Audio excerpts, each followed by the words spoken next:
4 décadas envolvido com a comunicação de Farroupilha, mas não só com isso. Na área da advocacia, sua atuação, na área do ensino também. Falamos de Heitor Marcelino Arruda, que completa nesse 1º de novembro 40 anos na profissão de radialista aqui em Farroupilha. A história começou em Farroupilha e nunca saiu de Farroupilha. Rádio Miriam, Rádio Espaço e também agora na presença na TV Farroupilha.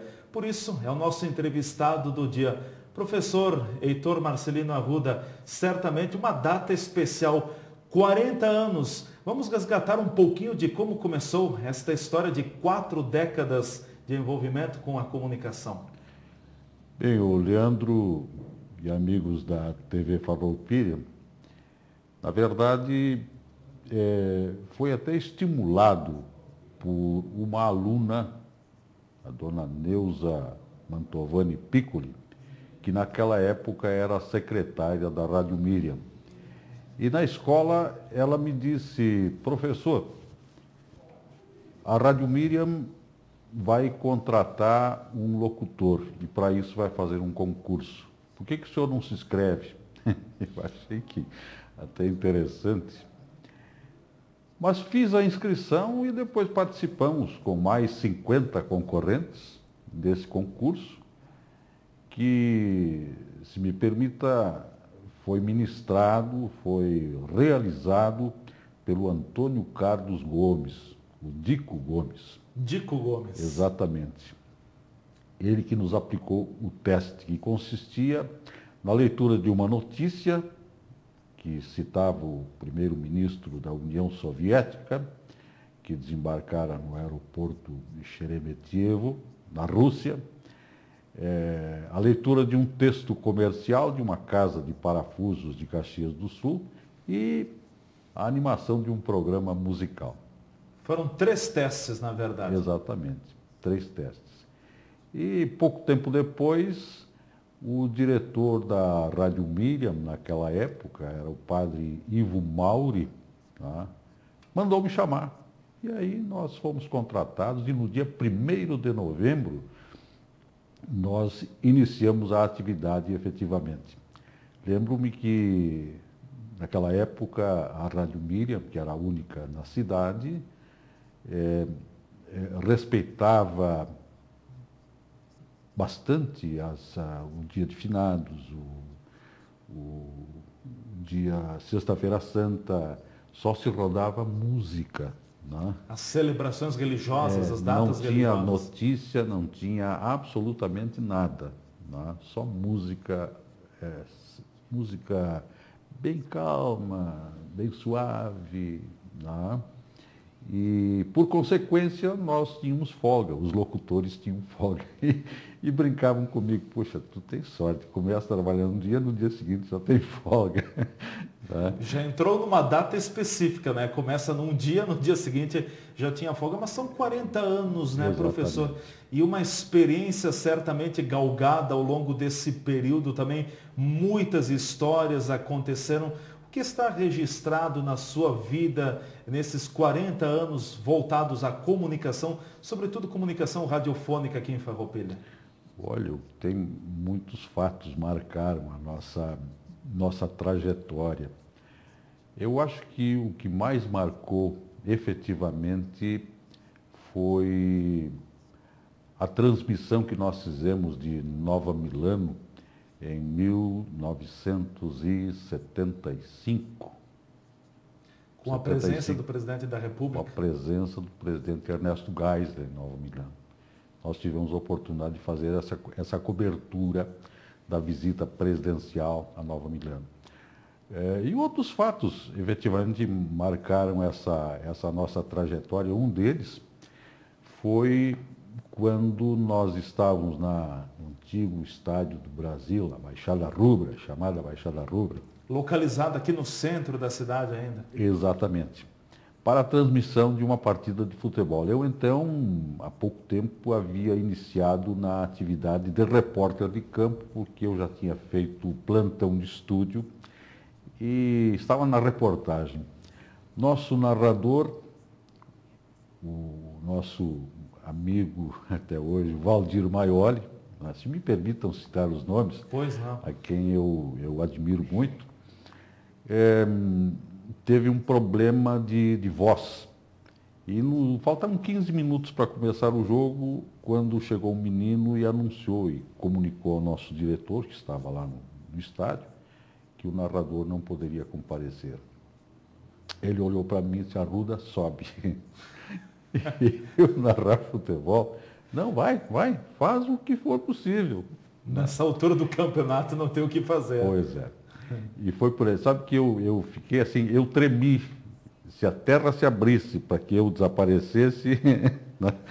Mas, como a gente diz, não vou fugir da briga, né?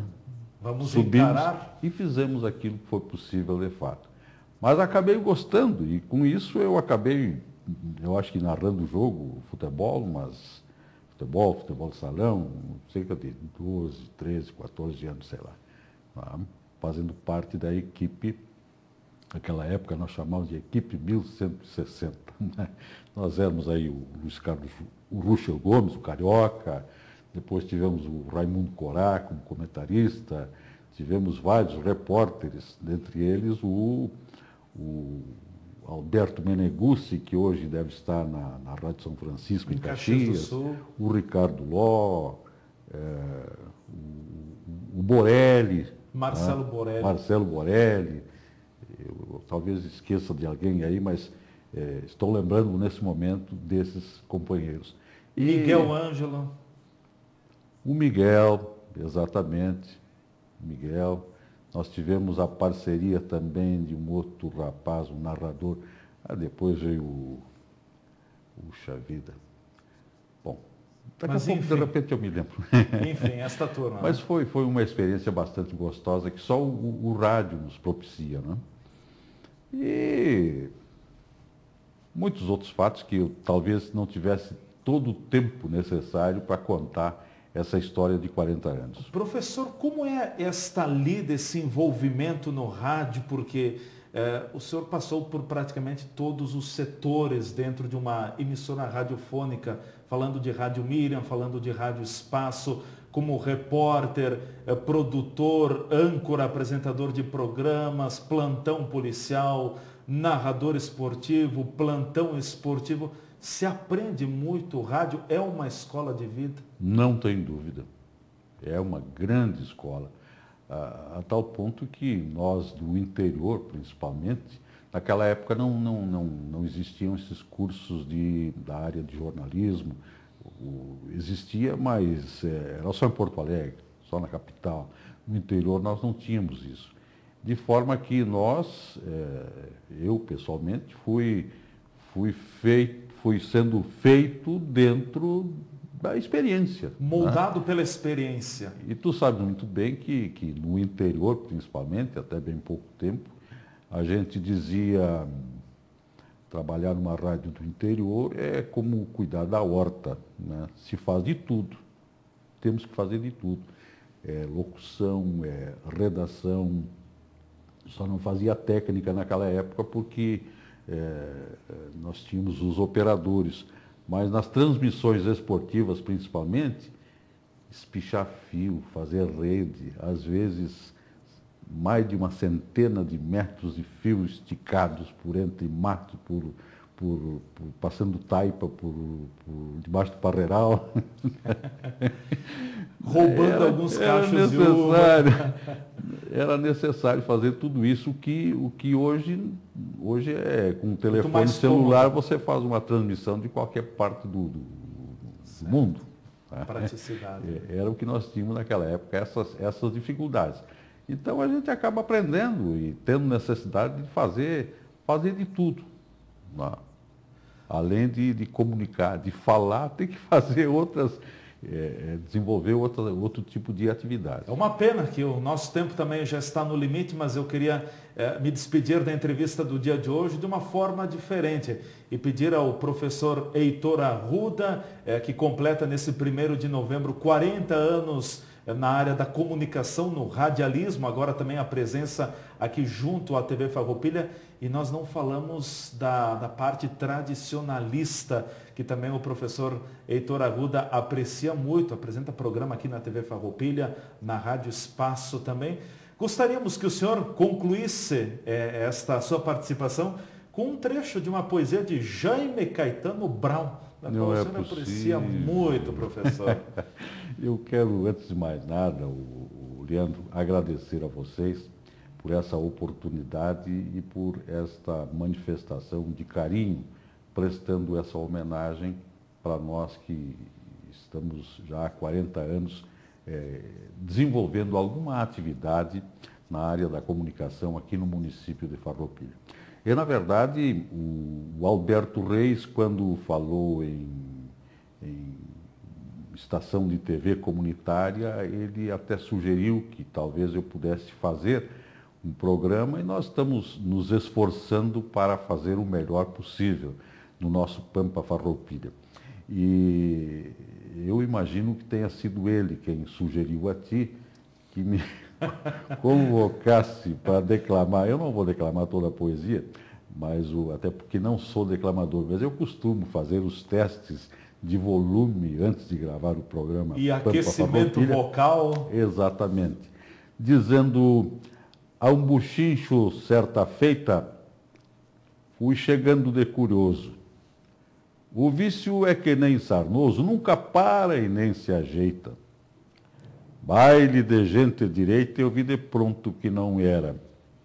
Na noite de primavera, resmungava a voz de um tango, e eu sou louco por fandango que nem pinto por quirera. É mais ou menos isso, Leandro. Obrigado. Obrigado, Heitor Marcelino Arruda. Na entrevista do dia, nós voltaremos amanhã, na próxima edição do Jornal Cotidiano.